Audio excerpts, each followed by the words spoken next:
Hi guys, welcome back to my YouTube channel. My name is Emdee Tiamiyu and they call me the King of Motivation. I'd like to talk about African time today, a serious issue. I've been talking to my friends about African time, and time management seems to be everybody's challenge. But guess what? I have a good news and a bad news. Which one should I take first? Let's take the bad news. The bad news is time flies, guys. Time flies. And the good news is you are the pilot. The people who show up on time, the people who are always on time, who seem to have a grasp of time management are just better pilots. So today I'm going to be giving you 5 short ways to kill bad time management in your life. Manage your priorities. In reality, you actually cannot manage time. Nobody can manage time. You can only manage your priorities. Every day when you wake up, set out your goals and the tasks you want to do for the day. Don't just think them, write them. The more you learn to write down your goals and tasks, the better for you. Once you have done that, you'll be able to prioritize. You've got 50 tasks. Not all of those tasks will give you equal results. So you need to know which one is important, which one is more important, and which one is most important. So priority, priority, and priority. It makes you to allocate your time according to the weight of the results that the task gives you. Draw out a plan for your day and follow through. Do not do a less important task before you do a more important task. It is very, very important that you manage your priorities. If you manage your priorities right, you would have less issues with African time.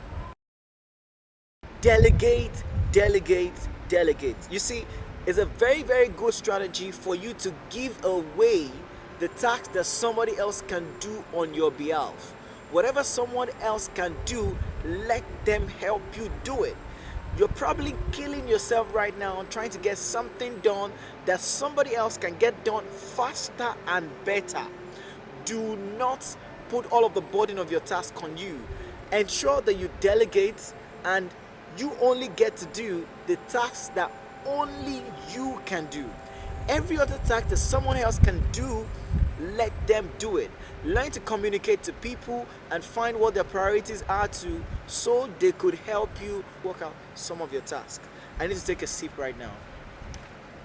When you try to do all of your tasks by yourself, you burn yourself out and eventually you don't get the optimum results.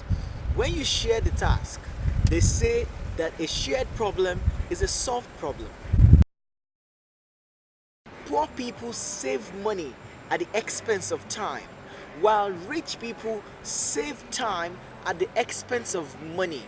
So if you have to choose between your time and your money, choose your time every time, because lost money can be made back in 10 times or 20 times, 100 times fold. But lost time is lost time. There's no way you can make back that time. So before you get into a long argument with a bus driver trying to convince him why the fare of the transport is 80 naira, not 100 naira, 100 sefa, not 150 sefa, remember that the time you lose doing all of that, you could have converted it to even more money.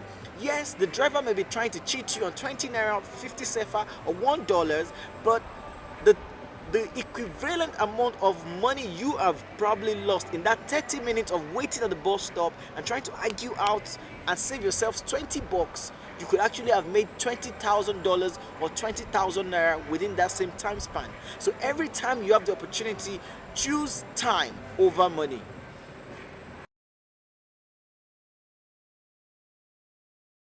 Use time gaps. I tell you this one quickly. If you have a meeting for 2 p.m., 2 p.m. automatically, 2 p.m. is not the time to leave your house. That's not how to do it. You know definitely that you are supposed to get out of your house. There could be traffic on the road. There could be unplanned circumstances. You're supposed to give a time gap between the time the meeting is going to start and the time you're going to leave your house. So the moment you get that invitation, do a quick math. How long is it supposed to take you to get to that venue? I want you to make a resolution right now to always commit to arrive at an event latest 10 minutes before the event. Guess what? That may not get you the attention of everybody, but very soon you'll be influencing positive change. People will know that you are that one guy that always comes early. And how can you achieve that? You have to leave your home early enough. Do not leave at the same time the meeting is starting. It's disrespectful and it doesn't even speak well of the person that you are. It also reduces the quality, the events that we have generally, because everybody's arriving at their own time. And do you know the annoying part? The annoying part is a lot of people at 2 o'clock will start calling the event planner or the event host for directions. If you need help with directions for a particular event, the moment of the event is not the time to ask for directions. You should have asked yesterday. You should have asked 30 minutes before the time of the event. You should call early. Communicate change. This is by far the most important part of time management, and this is going to help us kill African time completely. In fact, we're going to bury it if we do this. Communication is essential.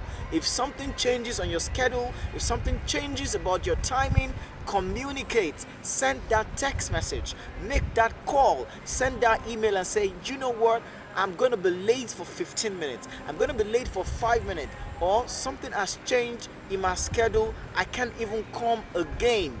You should learn to communicate. That's it, guys. Thank you so much for watching this video. I trust that you like it. I made this video because Miriam Abbas asked me about time management. If there's something you want me to talk about, please write it down in the comments and I'm going to do my best to give it to you. You have a right to be motivated. Do not leave until you're subscribed. Cheers.